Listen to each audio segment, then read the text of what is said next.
The EHC podcast is back, but before we get to the podcast where Mike and I jump into the first week of the season, very quickly want to talk to you about WFNY's Patreon page. I'm going to keep it under a minute today. All you have to do is head over to Patreon. That's www.patreon.com/WFNY. You can donate anything that you want to. You can donate $1 a month. You can donate $3 a month. You can donate $300 a month. I know that you're out there somewhere.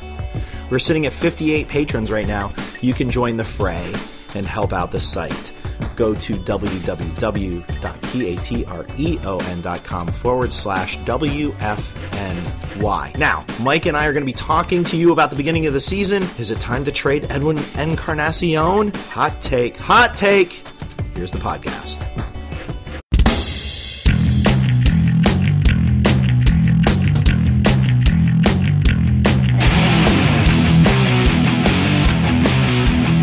This is EC3 with TNA Wrestling and EHC. Everyone hates Cleveland, but why? The world needs Cleveland. Nice. Welcome back. EHC is back. We've been gone for a while because we've been watching baseball. The Cleveland Indians are playing some games. Joining me today, a brand new co-host. You might know him from WFNY, from IBI, from EHC, and every other delineated by abbreviation website you can think of. His name is Michael Hattery. Michael Hattery, welcome to the EHC podcast. Thank you. I think we've tried this shtick a lot, and this is like the best hook you've ever done with it to enter. I'm down. I'm down to clown. After 150 episodes, it just keeps getting better. I know. I think our goal, and this is not saying we're leaving anytime soon anywhere. I think we're happy at WFNY, but perhaps our goal is just to podcast at every website in Cleveland. Is there a cooking website? I can whip up some mean rosemary potatoes. I'm actually very good in the kitchen, so I'd be content with that. Whatever you want. I can flambe. I don't know what you want from me. So for the next EHC show, we should put together some cooking elements with the EHC boys, as we've somehow become known. I don't know why that is, but we are WFNY people. But if they want to keep calling us EHC, I guess we call ourselves that. But someday we'll break out of that niche. Anyways, we've got some Cleveland Indian baseball to talk about. And before we start talking about specifics, Mike, we are past the week into the season. Obviously, if you just look at the record, it's been a very middling sort of start. And I guess if you look historically at Terry Francona's starts for the Indians, they've kind of been like this, maybe worse. His Aprils have not been glamorous, and this has not been a glamorous first week. Of course, hot take reaction theater is that the team stinks, so we should trade Edwin Encarnacion. But what's your takeaway, Mike, from this first week of the season? What's the one thing that stands out to you, positive and negative, one of each? Positively, Mike, what's the one thing that stands out to you? Francisco Lindor is ready to go full bore on the best player in baseball for a year. I think that stands out. Is it possible that hyperbole of saying that he's in the land of Michael Trout isn't hyperbole? I mean, it's like really early, so I don't want to say that, but it's definitely possible. He just, like, adding power to his game when you're the best defensive shortstop in baseball, whatever. Screw you, Andrelton Simmons. I don't care. I don't care what you think. I don't care what your family thinks. I'm sure they listen to us. Here's what I like about the power. We were talking with Namina in one of our rambling off-air chat sessions, and I kind of offhandedly made a 30 home run remark. And, I think the commonalities, if you increase your power production in a substantial way, you're going to screw up the rest of your game. The interesting piece to his power to me has been that it seems somewhat effortless. I mean, his swings his power swings. He seems to be taking pitches where they're at, which is, kind of simple and brilliant at the same time. And it's been substantial power. We're not talking about balls that are just kind of nicking over the wall, and it doesn't seem to be affecting the rest of his swing. Looks the same. Obviously, Mike, you talked about this 2 or 3 years ago in the podcast about how just size-wise and just musculature, he's going to be gaining weight. He's going to be getting bigger. Is this a case of that? I mean, is he just swinging the ball the same way, and he's just a bigger guy? He's going to hit more home runs, maybe a little bit smarter too. Yeah, I think he started to pick on pitches inside more than he used to, I think. But one of the things, is at the game on Wednesday night or Wednesday evening, 6 o'clock start. I don't know if that's night or evening. Who knows? Lord knows. But one of the things, he just hit a ball halfway up the wall to the opposite field in dead center, pretty close to dead center, halfway up that monster wall. And that was one of those moments where I was sort of like, okay, this is really interesting.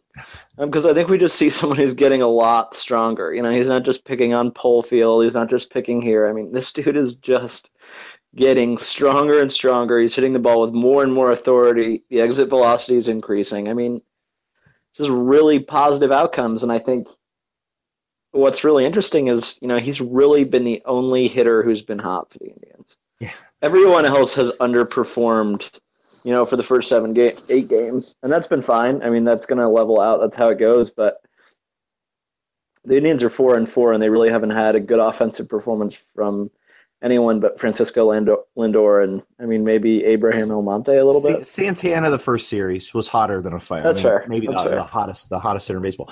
But I I think, one of the popular, kind of the metrics that people have been looking at, of course, exit velocity, but launch angle and swing plane stuff. And I guess the one kind of interesting thing to note with Lindor, and I don't know the dimensions of his swing, other than it's been a good swing in past seasons, but he does seem to loop his swing a little bit this year.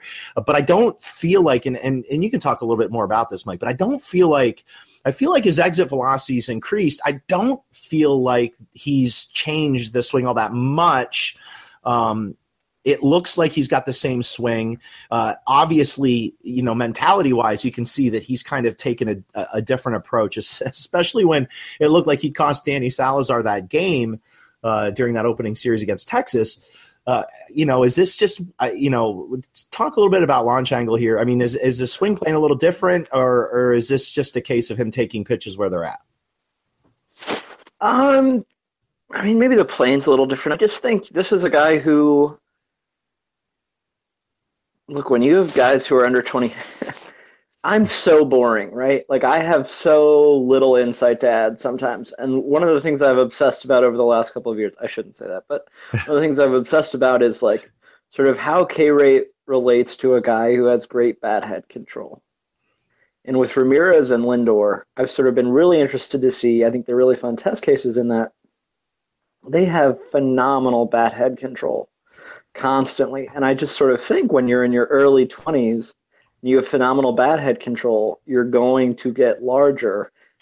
And so, like, those barrels, people who can consistently barrel the baseball and get, the best part of the bat head on the baseball, like, that's only going to improve production value as you move through your 20s, add 15 pounds in muscle, and get a little bigger. And I just think that that's a large part of what we're seeing. And I think there might be some swing choice. I think more of it, too, is something you and I talked about 3 or 4 years ago with Michael Brantley at the end of the season, where we said, look, like, this guy is getting to the point where he's saying, he's getting up in counts and then saying, here's a section that I can take an advantage of, especially in Cleveland with a really short, not really short, but a really easy to take advantage of right field. And I think you saw that the other day where, it was certainly well hit, but we've seen Lindor just pick on right field for the first time, where I think we didn't see that last year or the year before, and I think that's something he could really start to do more frequently. Well, story-wise, what's interesting to me, kind of stepping off the field for a second before we get to maybe the one thing that you're worried about in this first week is it's going to be interesting to kind of watch the Indians and how they handle Lindor this year, because when you sign Jose Ramirez to that long-term deal and really a bargain price when you consider what Kipnis signed for 3 years ago. They signed Ramirez. They signed Roberto Perez. rumblings of them talking to Carlos Santana. Not a whiff of discussion about Francisco Lindor. And there is no way that front office hasn't been pounding down his door saying, hey, here's this really awesome $70 million deal we've got for you. This is going to be one of the ongoing stories, and I'm curious to see if the Lindor signing, and listen, we've got control with 5 years of control left, but could this turn into at some point a LeBron-like story? I mean, Lindor is not from here, but when you consider how long he's been with the organization, the minor league system, I mean, he's been with this organization now 6 years, 5 years, and it almost feels like he's from here. You know, he was a young kid when he signed. He's only 22 now. Is this, Mike, going to be maybe a story that develops if they don't sign him to something ridiculous in the next year or so, and he continues to produce in ways that people aren't expecting? Is this going to turn into somewhat of a LeBron story where people start worrying about the end as opposed to taking what we get while we've got it? I mean, I think the only way that would is that if you and I became like plantation owner writers and wrote a book like The Whore of Akron, I guess then it would be a similar circumstance. But it's a big problem. And I think one of the things that's really tough with Lindor, I was listening to Carter Hawkins' interview the other day, and he emphasized sort of how important it is that both sides see the value of an extension. And for the first time, I was sort of like, I think they don't, I think Lindor may just not be a guy they can get an extension done with, which really stinks, because he's going to be the face of baseball. It's not great. Well, when you put that kind of phrasing together, the face of baseball, and obviously ESPN has thrown that out there, which and we've been talking about Lindor for so long, he feels like part of our culture now. But could Lindor be the guy? For years and years, they've not broken the bank on guys close to the age of 30. And you see the Angels make that big deal pre-free agent with Mike Trout. And you see the deal that they signed with Edwin Encarnacion at a fairly advanced age. And as the Indians, are kind of, it seems like a lock playoff-wise. That's never true, and I hate saying that in April, but is it possible that over the next 3 years, if the attendance stays the way it's at, and they can project out, especially with our system being fairly deep, is Lindor the guy that the Indians break the bank for? I mean, I can't fathom that they put a Trout deal out there, but is that what you think that maybe Lindor and his agent have their eye on, especially when ESPN's throwing out the term in the face of baseball? Yeah, what's sort of scary is going to be what Bryce Harper is going to get this offseason, right? Yeah, that dude's going to... Bryce Harper, who is listen, performance-wise, you can say what you want about Bryce Harper, but, man, this is not a guy that anybody has talked about like Lindor off the field. Lindor is like the dream off the field, and Harper is not that. So this does get interesting, doesn't it? So, Harper is probably going to get a $300 million guarantee in free agency. It's not... I mean, I've heard people talk about closer to $400 million. I mean, we're talking you can buy a franchise with this guy money. So I think it's a concern. I just don't want to talk about it right now. Can I be honest? I just I really hope the Indians are actually working this out and this isn't a thing. But I will say it's concerning that they don't have a deal done yet, because that means that they either haven't gotten to the number Lindor wants or Lindor isn't interested at all. Man, your $300 million thought is not close to the $75 million that I was bantering about in my piece, but well, obviously, that's a different context. No. But I mean, I think the fact that he hasn't signed yet, and the Indians clearly, when you sign Jose Ramirez, the Indians have clearly talked to him. That sends messages. Is Lindor just waiting another year? Is this going to be something that happens during July? But let's get back into on the field stuff.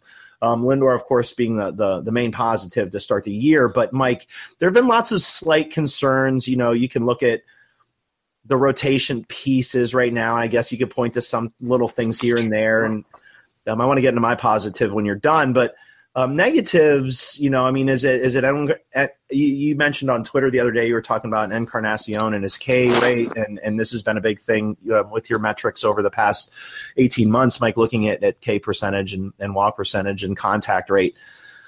Is this, in this advanced stage, as you mentioned on Twitter and in a couple of pieces that you've written, is it possible that Edwin Encarnacion is heading down that path in a similar fashion as some of the other older players that we've had here in Cleveland? Or is there something else more concerning to you right now? Encarnacion, of course, has been noted by a bunch of people, struggles in April. And while he's certainly, I want to say his swing and misses are at almost 50%, if not 50% right now, which is, 30% higher than what they usually are in April. But, of course, we're only in, we're not even to the 15th yet. Is there something else more concerning than Encarnacion to you as far as the year progresses, and how it? I'll just stop there. So my point with Encarnacion is really, I think the Indians can get surplus value from the deal and him not be the same dude he was in Toronto. And I also think it's pretty reasonable to just say, he had a major K percentage spike last year. He looked awful this spring in K percentage. He struck out 19 times in 50 plate appearances, which is horrible. And it's continued into the regular season. So while his K percentage has traditionally been highest in April, and I think that's a really good counter, I also just think, I think there's a chance that could also marginally increase again. And I think that while he has room for a marginal increase to still be an awesome elite bat, I think we start talking about just an above average bat pretty quickly if it's more than a 2% increase. So it was just, let's follow this. Let's pay attention to this because it's been a big problem. I don't care about him grounding into a double play, and I know he's trying to break out of stuff. And so that doesn't frustrate me that much, but I'm just a little worried about this. I think this is something we follow. Most concerning to me might be, I don't know.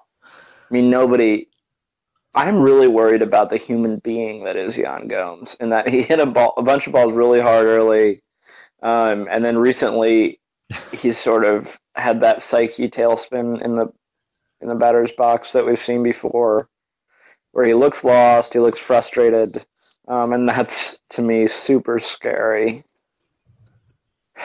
Well, how long? I don't know. How long before they totter? That seems like Gomes is clearly the starter. I mean, how long before they teeter that totter, and how long before Roberto Perez starts playing more? Is this one of those things that Francona is going to be struggling with for 3 months, where Perez is getting a couple of starts a week as opposed to every other start, or flipping it the other way? Or do you try to let Gomes play out of this? Is he that important, even though we have a Perez, that we get him somewhat right? Because right now, you're right, man. The second series and heading into the third series, I mean, he just looks like you and I probably would look out there. Yeah, I just want to give him a hug. But, I mean, that's what it's been like for the last year and a half, too. And we've had the injury excuse. Obviously, we want to see more time and sort of wait and hit some balls hard. But I just really worry about that guy in terms of, I think there are times where he'll hit the ball really hard, he doesn't get good outcomes, and then he goes in these K percent, these strikeout circles and funnels. One thing I do want to get out of the way, I think Adam Burke posted some really good stuff about this because I know some people. Shout out to Adam Burke. Follow him at Skating Tripods. Some people sort of jumped the gun on Mr. Kluber early. Kluber's friggin' fine, okay? You ridiculous people. He's fine. Just wait. You took heat because you said, 2 years ago, you took heat because you said he was still going to be elite, just not as elite as a Cy Young season, and you got slaughtered. This year we're getting he's done. It's just ridiculous. Well, and it's the guy didn't throw many breaking balls during his first start because he had a blister. And, if the blister becomes a sizable issue, we can talk about, that's a different conversation. But if you look at his first 2 starts, it's, purely related to his pitch usage, which is obviously being affected by the blister problem. So if you want to overreact like an asshole, I'm looking at you, someone on Twitter who I've blocked. Go ahead and do that, but that's not a problem, and I'm not going to worry about it yet. All right, well, let me counter the Corey Kluber. I want to throw a positive out there, probably the biggest positive to me, and I'm going to throw a hot take, and maybe it's not a hot take. Mike, Carlos Carrasco is going to win the Cy Young this year. I'm not even going to say I'm not even going to say any more than that. I think random injuries and random things have kept him from kind of reaching that elite status. I think you could see it in start number one with Carrasco, where he struggled early, and he struggled a little bit last year with that, and then got it right, and he's been right ever since. What do you like best about Carrasco's start? I mean, obviously, when you talk about stuff, he's utilizing all of it right now. There's still a little bit of that isolating pitches as Kluber's been doing, but he's got this arsenal that I think is I don't want to say a full step above Kluber, but he's got every pitch is a plus pitch. Is this the year that he A, stays healthy, and B, leads this team from beginning to end? I mean, the only enemy to Carlos Carrasco of ever winning a Cy Young award is staying healthy. I mean, that's the thing. And that's the thing I can't measure. But, yeah, his arsenal is awesome.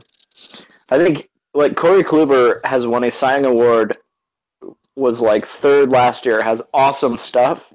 And I think Carrasco has better stuff, which is freaking insanity. He just has to stay healthy. And let's do it. Let's see it. 200 innings from Carrasco and he wins a Cy Young award. I don't know what happened to Carrasco in between the injury and between getting suspended and getting put into the bullpen. I don't know what the Indians did, or if it was just one of those things where Carrasco's family life kind of shifted his thinking. But if you think back, Mike, to when he had his Tommy John surgery, was beating guys in the head, to now, it's such a dramatic change mentality-wise. I mean, the thing that you can say about Kluber clearly went to the two-seamer, worked on one bullpen session, and that's miraculous in and of itself. His arsenal and his thinking and his makeup have not changed. To me, the thing that's changed for Carlos Carrasco is the mentality. I mean, he has gone from an erratic guy to a guy who we're legitimately thinking could be the front runner for the Cy Young in the American League. Is that a Mickey Callaway thing? Is that a Terry Francona thing? Or is that just he grew up in a 6-month period? I don't know. I don't know who deserves credit for that. That's a really good question. I think he really is an outlier in terms of, I think it's pretty rare that you see guys who have the track record like him, awesome talents, but sort of a little bit of mental fragility early in their career, sort of just completely turn a corner, and that's what Carrasco did. And I don't have any explanation. I think that maybe 15 years ago someone will write a book that'll be really good that might tell us about it, but right now I'm just happy it happened. Okay, so I want to keep this fairly short. I just have 3 other points, which could be 3 hours, but they'll be short. They'll be short points because I'm going to combine 2 into 1. I contend, Mike, that the Indians are going to win. I think the Indians are going to win the division of the front runners, and I don't know that there's much that's going to change that. But I think that the difference between the Indians being a really good team and being a great team are Danny Salazar and Trevor Bauer. And this is no knock on Josh Tomlin. I think Josh Tomlin is what he is. We continue to see Salazar kind of we see him struggle, I think, with location a little bit. I think I was watching him call off Roberto Perez yesterday. I think it's smart having Perez catch him. Is Salazar ready to take the next step? You hear all the right things from him, but I'm seeing a little bit different. He did right the ship. I mean, he pitched really well yesterday. Don't get me wrong, but can he take the next step? I mean, he's got his stuff is so elite that slurvy split change that he's got is so effective when he's throwing it well with that four-seamer and when he's mixing in, he talks about his off-speed stuff and he talks about throwing it 3 or 4 different ways, and you realize all the people that were saying he was a 2-pitch guy are insane. Is he ready to take he's 27 now, he's not young anymore. Is he ready to take the next step? Or are we still a little ways out? I mean, let's not forget the first half of the year, he wasn't even arguably the best pitcher for the Indians. He was the best pitcher for the Indians last year. Can he extend that, or are we still going to see these bouts of struggle with him? And then on the other side of this, Trevor Bauer, everybody every year seems to say he's going to be the one that turns it around. And, we keep seeing him, do some good things. He looked decent in his first start. He obviously had his best year in a lot of ways last year, performance-wise. I mean, is he ready to start locating the ball better, becoming a little bit more efficient, keeping the ball down in the zone? He likes to climb the ladder a little too quickly, in my opinion, but that's beside the point. It seems like this year he started off working inside a lot more on lefties, which he struggled with last year. He was out and over the plate a lot. Do you see Salazar taking the next step? And really the big question to me is Trevor Bauer. I think while Bauer doesn't have the electric stuff that Salazar has, the arsenal to me is very similar to Carrasco's if he can harness it. Are we going to see these two step it up, or at least one of the two? What's crazy is I think if you asked me 2 years ago when you and I were pushing the Salazar train, I would have said if I was going to bet on either of these dudes, it would be Danny Salazar. And I'm still really high on his future. He just doesn't command the fastball very well yet. And I'm just keep waiting. The stuff is all there. He just has to get ahead more often. He just has to command the fastball in the zone more. And I think Bauer, is making improvements in terms of how he commands the baseball. He was really bad a couple of years ago. He improved last year. I thought his first start was really, really good, and he had a weird strike/ball call, and then a ball hits the pole, and he's down 3-1, but he struck out a bunch of dudes. I thought he really commanded that game against a really good Arizona lineup, which I think people don't really know a lot of the names, but I think that's a really good lineup with Pollock, Peralta, Goldschmidt. That's tough. Love that. And he was really sharp. So I think I'm sort of, for the first time in 2 years, a little more positive about Bauer figuring it out and making a secondary leap than Salazar. I mean, Salazar has the stuff to be dominant, but he just, watching him try and command the fastball gets so frustrating sometimes. No, and watching him shake off Roberto Perez pisses me off. To me, that was the big deal of the game. To me, is you could see Perez getting pissed. It's interesting to me that I don't know. You hear the right things from Salazar, but man, I don't know. I don't know. We'll see. It's funny that we're talking about that with Salazar, and we got for the opposite side of that coin is Trevor Bauer. I don't know.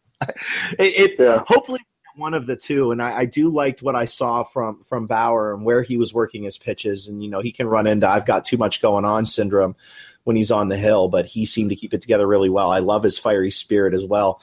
He's got Ace Elite written all over him. I just hope that he can kind of command the brain, being that it's a pretty elite brain as well. All right, I lied. I got two more things. One's going to be fairly quick. We cannot go a full podcast without talking about Jose Ramirez. Jose Ramirez at second base, Mike. Honestly, we've been championing him for the second base job for 3 years now. He's finally got it.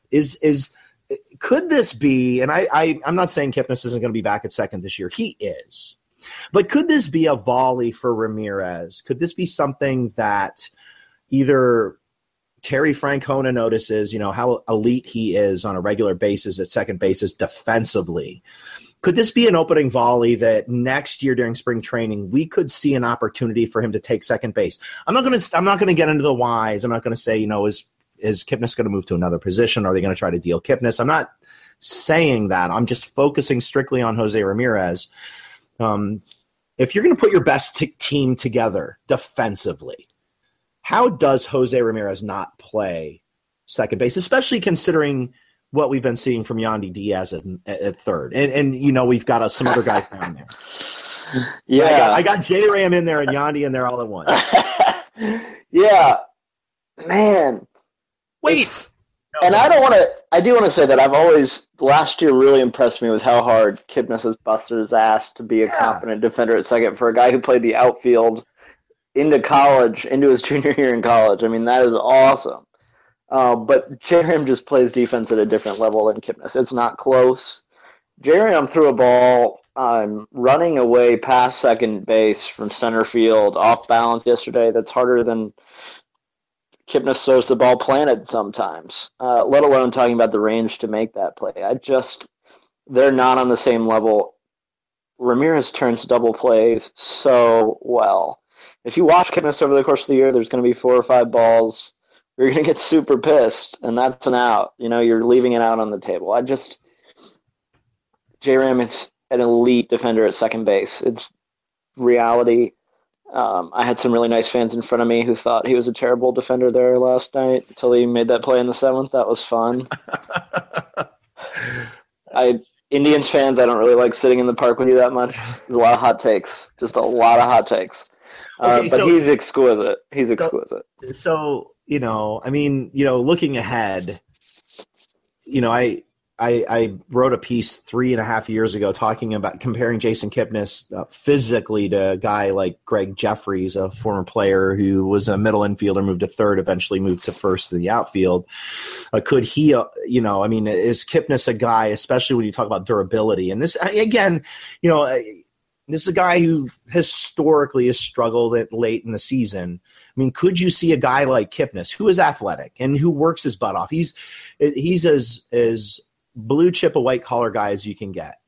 Is this a guy who you put in at first base if they don't sign Carlos Santana? And I know this is down the road and we're in week 1 of 2017, but just curious on your thoughts there. I don't know. I don't really know if I can talk about this topic without coming off super hot takey. Okay, let's stop. Let's not, because I do have one more thing to say before we wrap things up. And I did promise we wouldn't take our typical 2 hours in the pod. All right, so a final thing, we got Lonnie Chisenhall coming back today. The Indians sent down Tyler Naquin, which I think 18 months ago, a year ago, maybe less than a year ago, I don't know, maybe sometime around July, the Indians started making moves that we expected them to make, even though we didn't expect them to make them, if you get what I'm saying. Mm-hmm. It seems like a lot of the moves that they should be making, they're starting to make. Is this because they're making the best move available? I mean, moving Naquin down was clearly the right move with the way Almonte's been playing. I think in previous years we might have seen something different. Or is this just just the way things are working out because guys like Austin Jackson are performing better than they thought? It was one of those things. Yandy Diaz stays up and everyone's like, well, see, you guys were wrong. But at the same time, there were reasons for Yandy Diaz getting picked instead of some other guys. Or, if Kipnis isn't injured, Yandy's in Columbus. So is this just a nature of the way the dominoes fell and they kind of fell the way that people see them? Or is this maybe a shift in Francona's call, or maybe the front office saying, hey, how about this guy? Gosh, I don't know. It was so nice to see them make the right call. I mean, we've watched a lot of Michael Martinez type moves. He's still on the roster. I mean, let's not. I know he's still on the roster, and I've not said his name yet. I'm throwing it out there for those of you who knocked me for ripping on that guy. Not said his name once. I did. You're welcome. But ultimately, it is great. It's fantastic. I mean, Almonte can play multiple outfield positions. He makes a ton of contact. His plate appearances are awesome. And Naquin, he has to make structural changes or else there's some significant limitations to his big league career. And, I talked to Dave Wallace this spring, and he was relatively optimistic about those Naquin's capacity to make those changes, but they're really challenging. And I think, man, it was just the right move. It feels nice, but it also feels like this is what we should expect. This is what our expectation should be. I want to hot take the next move because, in 3 or 4 days, Kipnis is coming back, and I don't really want to talk about that yet. I think we'll save that because I did promise a hot take full episode on the guy that I said I wouldn't talk about today. I want to hold off on that because I think if the next move goes the way that we ask, in the way that we want, then perhaps I will shut my mouth up. Props to Austin Jackson, by the way. He's got some gas in the tank. I don't know how long that's going to last, but it's good to see him out there playing decently. I mean, he defensively looked great. He hasn't really been tested all that much yet, and it is April 13th. So we'll see how that lasts, but it's good having a padding with him. I mean, if it's a Mark Reynolds deal or we get him through like mid-May playing decent and then he kind of falls off the cliff, all you do is release him and off you go. You got guys down there. All right, we're going to end it there. Anything, Mike, before we wrap things up that you'd like to plug or maybe throw a shout out to? Well, I mean, you've really written the most recently. Definitely read Jim's piece on a little bit of Greg Allen analysis. He starts our Down on the Farm series, which you will see regularly. And we're coming for you. I think also important is you should read. We're coming for minor league coverage. Is my point, of course. My point, of course. Also, there's going to be 3 people that listen to this that get that comment, and it's either going to be they're going to laugh with us or they're going to be pissed. If you're laughing with us, thank you. If you're pissed off, it was what he said. All right, go ahead. Also. Importantly, Jim wrote about Carlos Santana as a prototypical leadoff hitter. That's really fun. I write these really annoying pitcher preview series every once in a while that drive me crazy. People seem to really like them, so you can feel free to read those. It's fun. It's fun, Mike, putting together these preview and review pieces where he wants to take 10 to 15 minutes to like pound these things out, and 3 hours into it, he's sending me texts saying, "What the hell am I doing?" They're great though. Yeah, no, they're fantastic. I mean, if you're going to write a preview and you're going to write, a gamer, at least have, the insight. I mean, nobody wants to read about ground balls and double plays and scores 3-2. We've all watched the game already. We don't need that. But I would like to, I love the fact that, and Mike, man, you're throwing yourself out on the line. I love it. Like you're predicating these games with how a batter is going to attack a hitter, how a pitch, or how a batter's going to attack a pitcher, and how a pitcher is going to attack the hitter. And I kind of like it. You're putting yourself out on the line, and often you're right. So if you haven't listened to those, do you like how I stole that from you? Yeah, you should really, I'm not a big gamer guy, and we still do them at WFNY, but I think everybody who's doing them right now, between Michael Bode, Michael, and myself, and then ultimately Jeff Nomina, and then I'm going to plug someone here in a second. We're going to have 5 guys working on these things. I think we do bring some interesting insight to those. So read our gamers, and you'll never, ever hear me say read a gamer other than the ones that we do, especially Mike's preview series. My concern is they're going to think it's a thing and expect me to do that because I am not I'm not doing a preview and a post-game thing. That's on you, man. It takes so much time, man. My wife's going to leave me for those preview pieces. Well, I mean, at least they're original. So if that does happen, at least you've done it for the cause. All right, That's a good Will Hunting close there. At least I'm original. How about them apples? All right, my one plug is we've added somebody. I'm not going to say who because it is official, but I want to wait until the website kind of springs this person upon you. But if you follow Indians Twitter and you like seeing some interesting numbers and you like seeing some interesting outtakes, WFNY has added an EHC member by maybe not by writing for EHC, but as his connection to all the writers and all the people at EHC. So we have a new member coming to WFNY who's going to be familiar to everybody who listens to this podcast. And if he's not, I'm not going to give you his name yet, but pay attention to WFNY in the next week or so, and you should see some new content coming from a new producer of said content. Oh, and by the way, one other plug, and I'm not saying this is connected or not, but one last follow. If you're on the Twitters, you should follow this guy named Kevin Dean on Twitter. I'm not saying those are connected. I don't know. He's got one of those wonky, I don't know what his Twitter handle is, Mike. It's like at KVNBSBL. If I got that, find him. They know who he is. Find Kevin Dean, look around, peruse, love his stats, know that more of that's coming to you from somewhere. I'm not sure where. That was just the worst. I'm just the worst. All right. Tonight we got Josh Tomlin on the hill. Don't want to talk about him yet, although I have some ideas for him in our next podcast. We'll get there, though. I want to get through this next Trevor Bauer start. Thanks for joining us at EHC, the best podcast in the history of the planet, if you like us. If not, well, too bad. All right, on that note, we'll see you soon. Probably soon. Bye. Have a good night, everybody. Psst. Hey, if you've waited this long, wait another minute. That's right, I'm cheating. I said it'd only take a minute at the beginning, but I didn't say anything about after the podcast. I have one more job for you to do. Just one more job. Not going to make it complicated. Go to the iTunes store. When you're in the iTunes store, go to the upper right-hand corner and type in Waiting for Next Year. Hit return. Click on the podcast. Do us a favor. Subscribe to the podcast. You listen to it anyways. This will put it right on your phone. This will put it right onto your computer. You don't have to wait.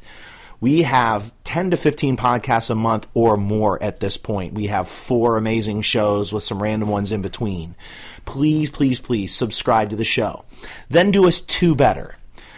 Give us a 5-star rating. If you're here listening to us, that means you like us.